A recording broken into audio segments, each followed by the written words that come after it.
Hello guys, nandito ako ngayon sa dagat kasi siya, low tide. Ang daming nanguha ng oh. Ayun sila guys. Oh, ang dami sigurong sikad-sikad. Ang ganda ng ang ganda ng dagat. Nanguha sila ng shells kasi season na naman ngayon ng ng shells eh. Ayun, mahilig pa naman ako manguha. Ayun sila oh. Ayan, doon kasi ang marami. Ayan. Sikat-sikat yata ang kinuha nila. Ayan guys, small cucumber. Kinakain din kaya ito, kaya lang ang liit niya. Cucumber, kailangan ito palakihin. Kinakain din ito eh.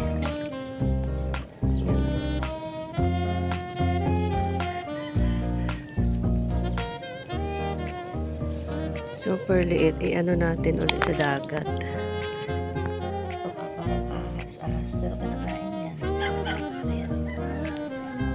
Tinaisong natin. Ayan. Kinakain yan guys.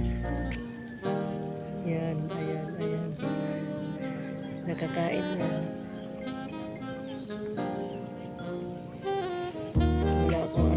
Wala akong itak na dala eh. Pero hindi ako kumakain yan. Kasi nalalansahan ako. Ayan, wala ang laki-laki. Meron pang cucumber guys. Ayan, ibang klase ito. Yung cucumbers, isang klase ng cucumber. Ayan. Balik natin kasi maliit pa siya. Ayan, taste natin na kasi ang araw. Mainit na sa mukha. Sunog tayo na. Ayan. Ayan sila. Ang dami nilang kuha. Binigay ko yun sa akin. Sa kanila. Ayan, ang ganda ng guys. Ang ganda ng araw. Palubog na siya. Ayan. Ang daming nanguha ng shell guys.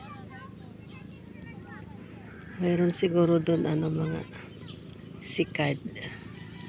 Dito kami naliligo basta high tide. Dito. Ayan, seawall na kasi dyan oh. Minsan din kasi pag high tide guys, ang daming ayan ang bahay ng parang Muslim yung niya oh. Bahay, style ng bahay niya. Pag high tide kasi ang daming basura dito. Nung naligo kami, ang daming basura guys. Kaya minsan nakakaano din dito sa dagat. Super cool ng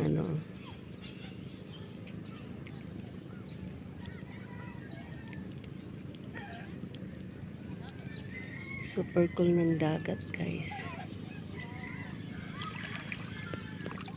Masipag ka lang pag wala kang ulam, pumunta ka lang sa dagat. Marami ka nang makukuha.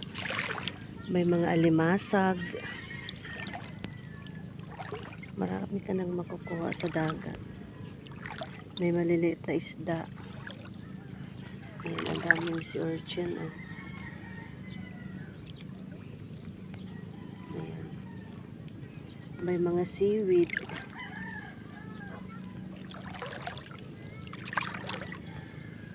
Ayan.